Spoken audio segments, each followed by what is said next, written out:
Rachel Reeves must go. She's got to go after admitting to illegally renting out her house and at least one home where she's broken the law, basically, on who can and how they go about renting out their house. Now, this is hot in the heels of a scam, possibly, an issue where other MPs have been identified of cheating by renting out other MPs' rooms in their house and charging like 30 grand a year. So it's quite topical just now. Anyway, it was the Daily Mail just this evening.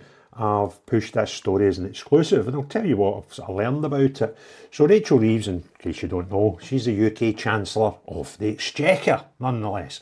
And she's been accused of breaching housing regulations by renting out her family home in Dulwich, South London, without obtaining mandatory local authority licence. The story broke half an hour ago and centres on a 4-bedroom detached house that Reeves and her family vacated after moving into her live in Downing Street when she became the Chancellor, following Labour's election victory in July last year. This is not a criminal offence, but a civil breach that could lead to fines for ordinary landlords, up to 30 grand. Now, our local borough, Southwark, or Southwark as it's spelled, but Southwark as it's named, which I found peculiar when I worked down there and actually dealt with Southwark Council.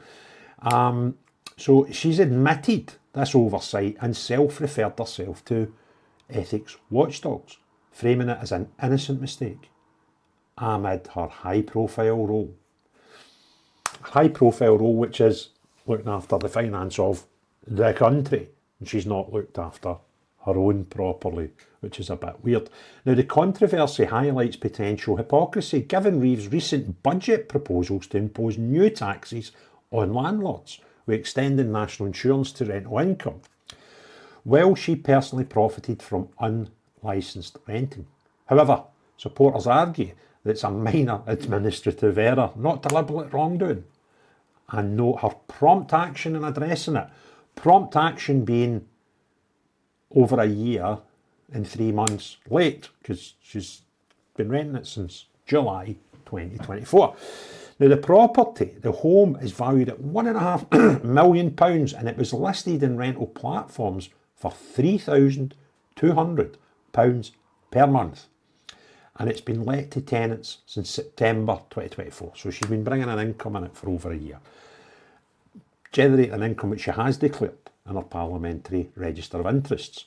Now, the legal requirement: Southwark Council operates a selective licensing scheme in parts of Dulwich, including Reeves Street, requiring private landlords to obtain a licence, which costs £900 every 5 years to ensure the property meets safety standards, like gas, electric, checks like that. Get a habitability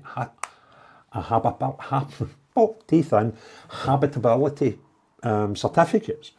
Now, this applies to all rental properties in the designated high-risk areas prone to poor housing conditions. Reeves did not apply before or after listing the property. So what happened was, in July 24, Labour won the election. She moved into 11 Downing Street. In August 24, the property listed for rent, and from September 24, rents began. In October, media, i.e. the Daily Mail, inquired about the licence and found out there's none. So Reeves applies retrospectively and self-refers herself to the ethics body. So she's only done it, just like the other ones. The rest of these champagne socialists, you know, that make all these rules for everybody and then forget to abide by them. You know, they only do something about it when they're caught. If you hadn't been caught, it would never have happened. Now, she's issued a statement via her office. I was unaware of the licensing requirement, but have now applied for a licence. This was an inadvertent mistake, and I have referred myself to the independent advisor on ministerial standards, the Prime Minister and the Parliamentary Commissioner for Standards, in the spirit of transparency. She apologised to the Prime Minister and emphasised compliance once informed. The spokesperson added that the issue was resolved swiftly with no intent to evade the rules. So, what's happening now? And there's this sort of one rule for them, one rule for everybody else. It's getting flung at the Labour Party. And Kemi Badenoch of the Tories, she's demanded full PM investigation and accused of hypocrisy over Reeves' landlord taxes, which is quite fair.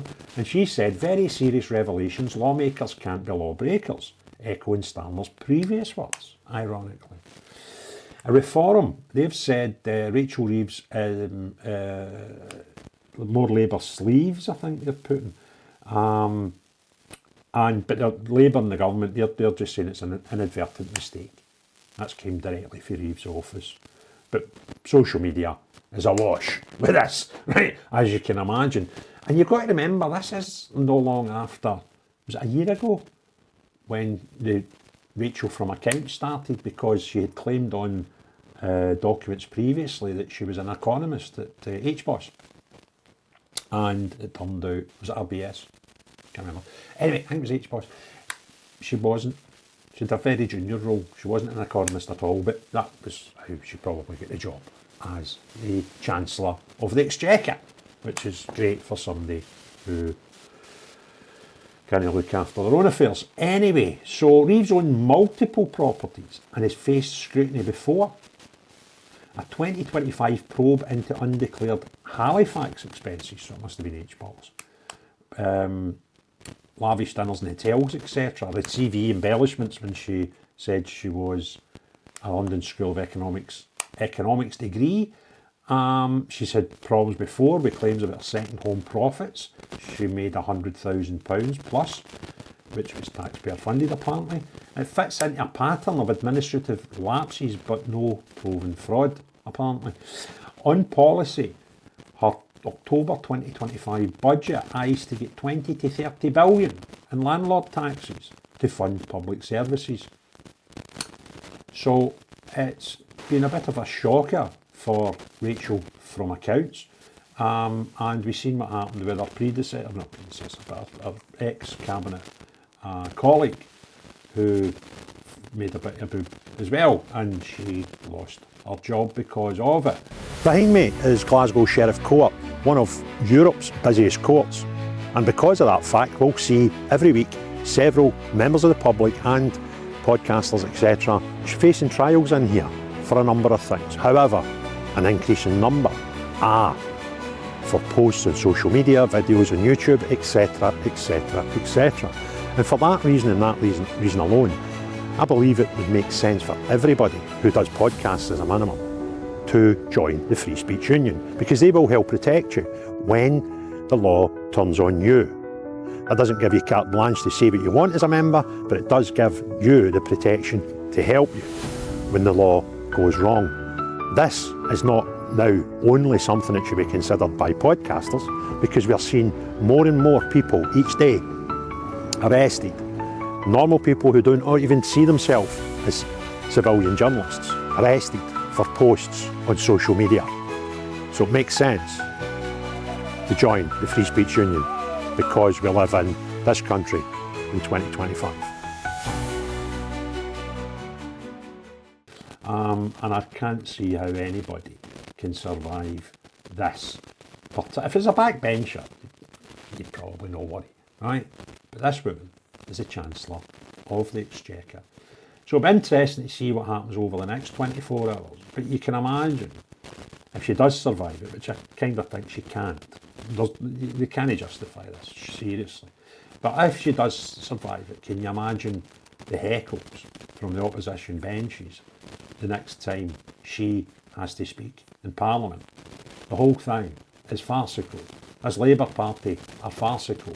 This government are farcical. If you want others to see this video, click a thumbs up, put some comments below and hit the share button.